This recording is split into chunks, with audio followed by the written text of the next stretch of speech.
Welcome back to the Candidys. You've seen us pulling frames from the beehive. You see me talking about how it... Now, I have a spinner, an extractor, if you will, for honey.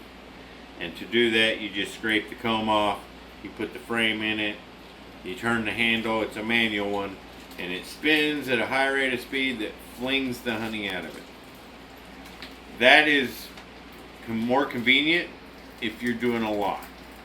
Seeing how we only pulled 2 frames out, I'm going to do it the old-fashioned way. This is a cap remover. If you just barely press into it and scrape along the top, you will remove the cap from the comb. But notice, if you can get in close to this, come on in close to this, you can look down in here and see how that's just honey. But you can see this is dripping with honey. So I'm using the cheesecloth inside of a metal strainer that is only used for honey. I will not use this for any other kind of food products because people have allergies. This strainer has specifically and will only ever be used for honey. I put cheesecloth in it, and all this does is catches any wings or legs that might be stuck in the honey of bees, right? I don't filter in any other way. So this is true raw honey. We simply scrape the caps off and put all the goo of that in here, and then let it drip out into the pan, and then I pour the pan into it. The other way is to completely remove all of the comb and put in here and just let it drip out. You know, I'll cover it with something and let it drip out. It'll take a day or two, and then whatever's left in this cheesecloth, I'll give it a squeeze. Most of it will drip out, and I'll put in this old pan and set out by the beehives, and the bees will clean up and reuse the wax. This is just the old style of harvesting honey.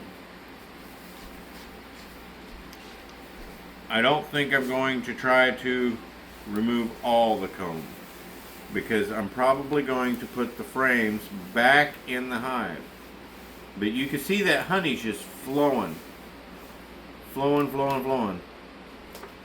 It gets hard when it gets to the end because it's thicker. And it's just flowing right out. It ripped all the comb out of that. But you get the idea. If you can get it to barely scrape across the top like it did on this end, it'll just take the caps off so that the honey can flow out. And I'll flip that frame over and let it just run out into the pan. All this comb, just drop it in there, and whatever honey's in it will drip down. And that's how I'm going to harvest. This year, we're pretty much just harvesting for ourselves to have some. I don't think I'm going to be selling unless if the weather allows and closer to fall. When I come to time to reduce my hive, because they get rid of most of the bees before winter. All your drone bees are pushed out, killed off. They're just there to eat resources and mate. So as they push them out, the hive shrinks. They can't maintain as big of an area. I'll be reducing it. Unless if when I go to reduce and there's a whole bunch of extra honey and it's all refilled again, then I won't be re-harvesting. I usually just harvest once to twice a year. I try to do it in spring.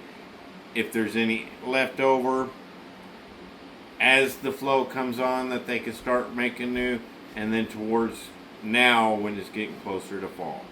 That's your 2 different peak harvest times to get the different kinds of honey. But this is the way I'm doing it the old way when it's just a couple frames. Wanted to share. Have a good day.